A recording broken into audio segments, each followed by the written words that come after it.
My name is Lonely Christopher, and I was asked to do this video interview for a website. So I'm going to do that. I was given some questions to respond to. My name is Lonely Christopher, and I'm a writer, and at the moment I'm in Paris, France. I'm alone, and I don't have any money. I just broke up with my boyfriend last night, so I'm a little sad. But I'm gonna try to answer some of these questions that I was given. So let's see. The first one is asking, do you have a definition for poetry? Which I don't feel like I have an answer for, although I must somewhere, because I do make a distinction between forms, between poetry and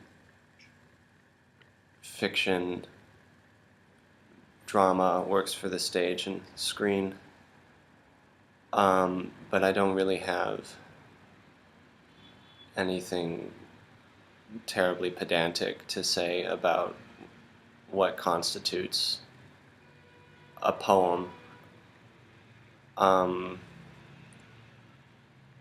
I'm going to move on, I guess. Secondly, you're wondering what motivates me to write. That's the second question. What motivates you to write? Again, I will provide you with a vague and unsatisfying answer.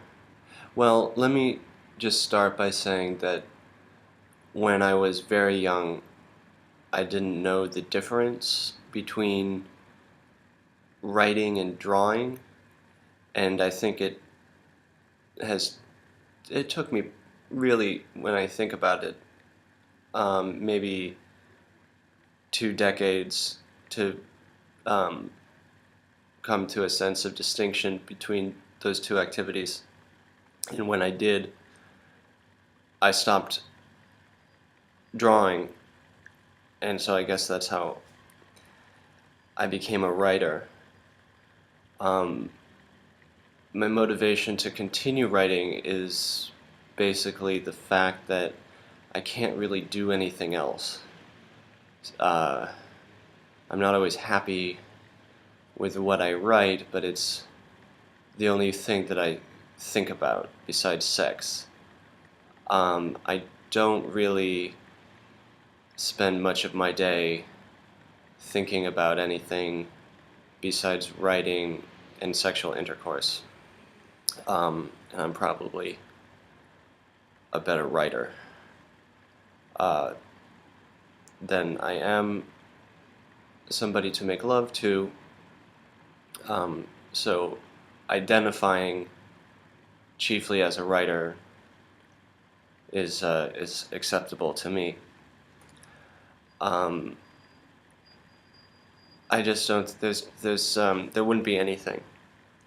There wouldn't be anything for me if I wasn't able to live like this in my head and write, sit alone, and write poems and whatnot. With that being said, I think it's important to keep your writing life apart from the way that it's publicly perceived if it gets published somewhere online or in a book. And you also shouldn't take into consideration what anybody thinks about your work, or what you think about your work when you try to place it in a context that includes other writers, your contemporaries or any sort of lineage. I don't believe that it's important. Your next question is, who is one writer who's had a significant impact on you, and why? Once again, I think I'm either really bad at explaining things, or I'm just bad at talking, and I probably, if I'm glad that this is a video interview because I don't feel like writing right now. I don't feel like sitting down and writing out responses to questions like these. But if I did, it probably would sound more intelligent and I would probably have more to say.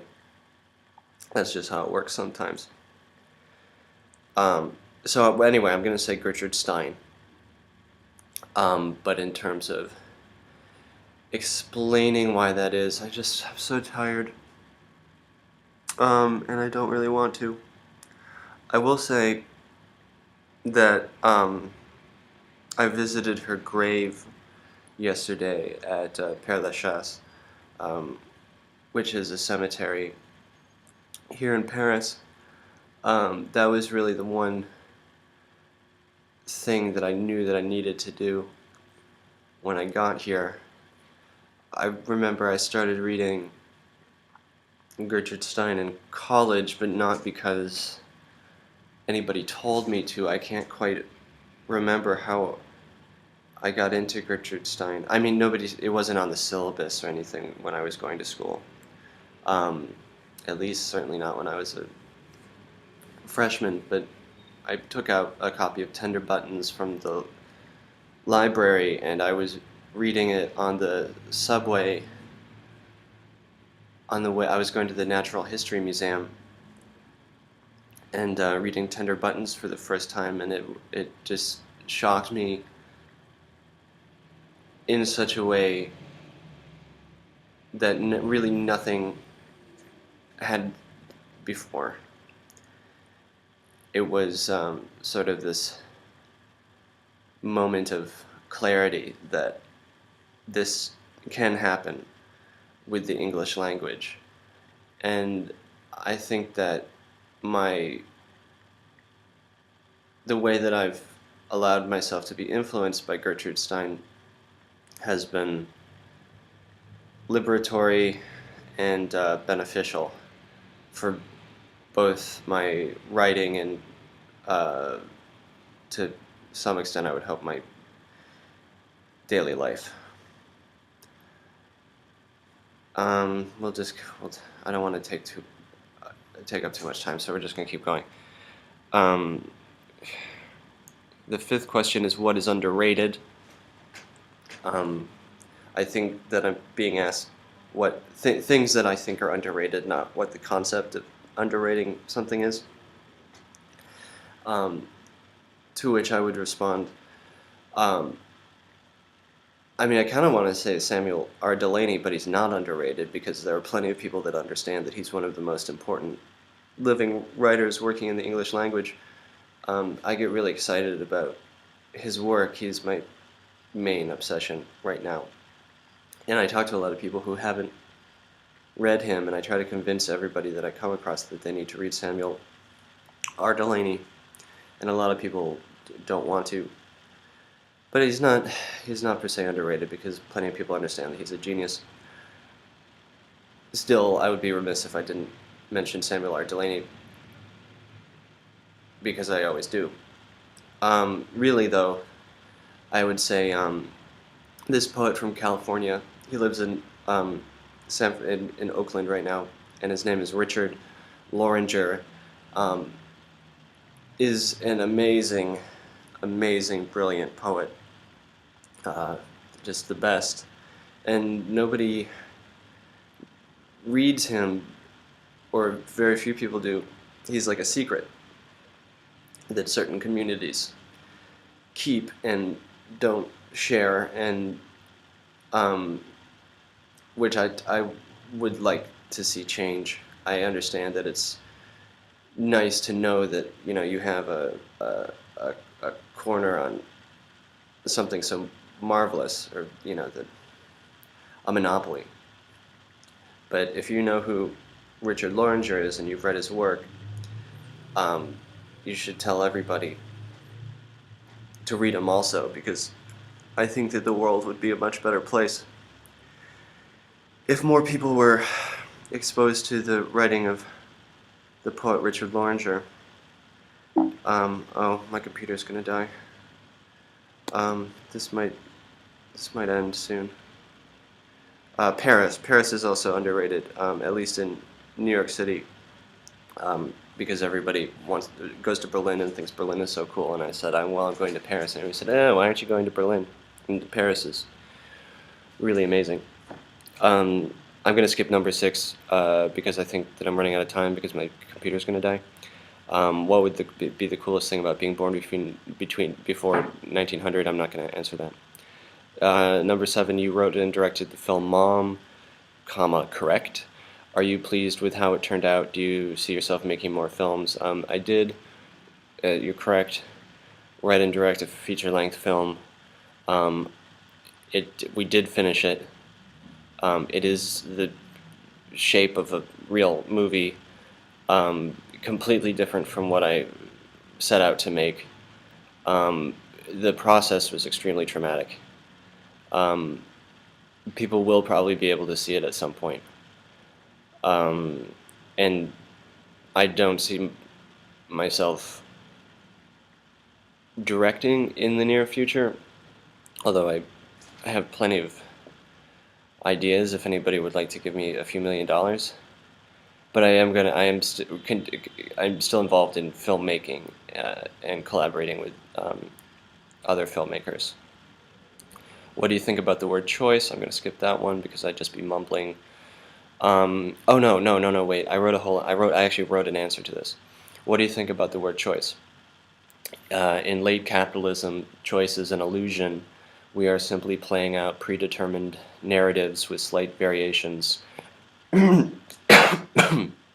which give us the impression of personalization.